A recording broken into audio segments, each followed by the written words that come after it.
नाजरीन आदाब, मैं हूं मुमताज आलम रिजवी और आप देख रहे हैं एमएमसी न्यूज़ इंडिया। नाजरीन, इस वक्त हम एक खबर लेकर के आए हैं जो कि मौजूए बहस है। बहस ये है कि राहुल गांधी ने आखिर किस हिंदू और हिंदुत्व की बात की।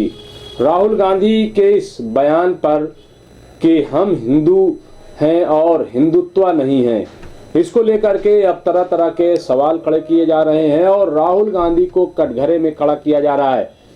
लोगों का कहना है कि दरअसल राहुल गांधी ने इस देश को ही हिंदू करार दे दिया है और वो हिंदुत्व के खिलाफ बयान दे रहे हैं। दरअसल राहुल गांधी ने जिस पस मंजर में, जिस बैकग्राउंड में ये बात कही है, उसको समझना बहुत ज़रूरी है। एमआईएम की तरफ से ये हमला किया जा रहा है, राहुल गांधी को कटघरे में खड़ा किया जा रहा है। एमआईएम दिल्ली के प्रेसिडेंट कलीमुल हफीज ने सवाल उठाया है कि क्या राहुल गांधी ये कहना चाहते हैं कि हिंदुस्तान सिर्फ हिंदुओं का है। आखिर उन्होंने ये बात क्यों कही कि ये हिंदुस्तान हिंदू का है, हिंदुत्व का नहीं। दरअसल राहुल गांधी के इस बयान को पहले गौर से देखना चाहिए।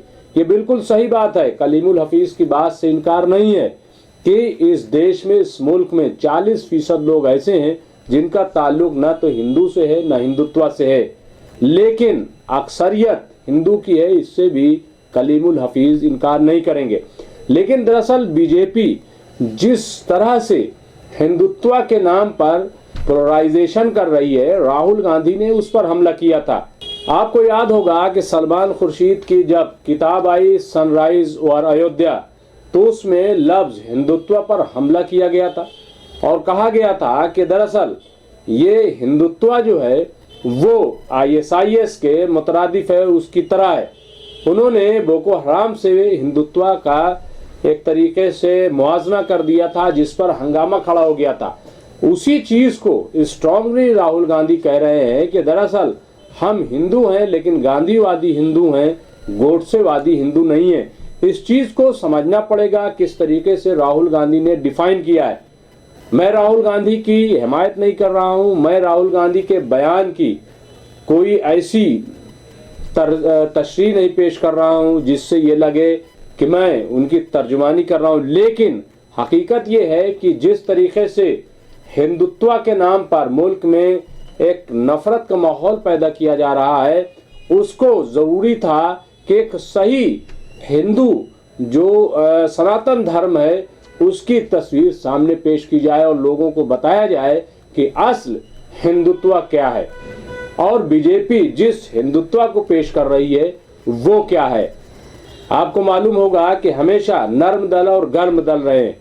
गर्म दल ने हमेशा नुकसान ही पहुंचाया है, जबकि नर्म दल ने हमेशा तामीरी काम किया है।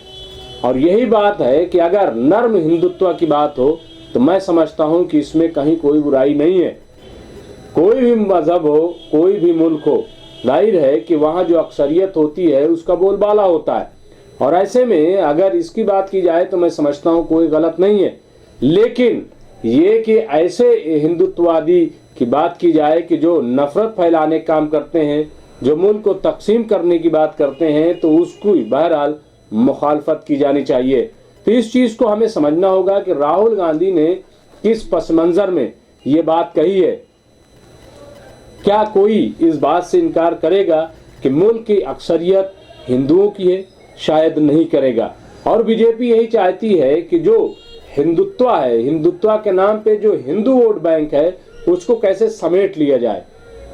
मुझे याद है कि एक बार जो इस वक्त गृह मंत्री हैं अमित शाह जी, उन्होंने कहा था कि हमारा मकसद सिर्फ 51% वोट पर कब्जा करना है, क्योंकि जो 51% वोट हासिल कर लेगा हमेशा उसी की हुकूमत रहेगी। और इसी को बुनियाद बनाकर अमित शाह ने ये ऐलान किया था कि हम इस देश में 50 साल तक हुकूमत करेंगे। तो दरअसल वो कोई और बात नहीं है, बल्कि यही थी कि वो हिंदुत्व के नाम पर हिंदू वोट बैंक को पोलराइज करेंगे। और 51%, जाहिर सी बात है कि देश में 75%, कलीमुल हफीज की बात पर अगर यकीन न करें तो करीब 75% कम से कम ऐसा तबका है कि जिनका ताल्लुक हिंदुओं से है। और इनमें से अगर 51% बीजेपी अपनी तरफ करना चाहती है और किसी भी सूरत करना चाहती है, तो इसमें कोई हैरानी की बात नहीं है। अभी आप यूपी देख लें, यूपी में जिस तरीके से तमाम जो अहम एजेंडे हैं, तमाम जो अहम इश्यूज हैं, उनको पीछे ढकेल के धर्म के मामले को उठाया जा रहा है, धार्मिक बातें की जा रही हैं। काशी का मामला हो, अयोध्या का मामला हो, मथुरा का मामला हो या और दूसरे जो मामले हैं, तो इसका मतलब यह है कि राजनीति जो है वो धर्म पे हो रही। ऐसे में राहुल गांधी के बयान को इधर उधर की बातों से न देख करके ये देखना चाहिए कि उन्होंने किस पस मंजर में और किस अंदाज में बीजेपी को जवाब दिया है। मेरे ख्याल से राहुल गांधी ने कोई ऐसी बात नहीं की कि जिसकी बुनियाद पर उनको क्रिटिसाइज किया जाए और उनको कटघरे में खड़ा किया जाए और ये कहा जाए कि उन्होंने पूरे देश को हिंदू का देश करार दिया है। ये तो बात बिल्कुल वैसे ही हो गई कि जैसे मेरी एक खबर को गलत तरीके से पेश किया गया था। आपको याद होगा कि मेरी एक खबर जिसमें मैंने लिखा था कि राहुल गांधी, जिसकी सुर्खी ये थी कि हाँ, और कामा लगा हुआ था, हाँ कांग्रेस मुसलमानों की पार्टी है, लेकिन ये पूरा मुकम्मल बयान नहीं था। ये सिर्फ सुर्खी थी, ये सिर्फ हेडिंग थी और इस हेडिंग में बहुत वादे तौर पर यह चीज सामने आई थी कि राहुल गांधी ने ये बात रिएक्शन में कही थी। दरअसल मुस्लिम इंटेलेक्चुअल उनसे मिलने गए थे, मुस्लिम दानिश्वर उनसे मुलाकात करने गए थे। मुलाकात के दौरान प्रोफेसर इरफान हबीब की तरफ से ये बात कही गई कि राहुल जी, आप जामिया मिल्लिया इस्लामिया की बात न करें, आप अलीगढ़ मुस्लिम यूनिवर्सिटी की बात न करें, आप माइनॉरिटी की बात मत किया कीजिए, क्योंकि जब आप माइनॉरिटी की बात करते हैं, अलीगढ़ मुस्लिम यूनिवर्सिटी की बात करते हैं, जामिया मिल्लिया इस्लामिया की बात करते हैं, तो जाहिर है कि उससे बीजेपी को पोलराइज करने का मौका मिलता है। इस पर राहुल गांधी ने कहा कि उनको करने दीजिए। वो क्या कहेंगे? यही कहेंगे ना कि कांग्रेस मुसलमानों की पार्टी है, यही तो इल्जाम लगाते हैं। तो हाँ, कांग्रेस मुसलमानों की पार्टी है, क्योंकि मुसलमानों की हालत दलितों से बदतर हो गई है। मुसलमान गरीब है, मुसलमान बेरोजगार है, मुसलमान परेशान है, मुसलमान मजलूम है, और कांग्रेस ऐसे ही लोगों के साथ हमेशा खड़ी होती है। ये उन्हीं की पार्टी है जो मजलूम है, गरीब है, परेशान हाल है।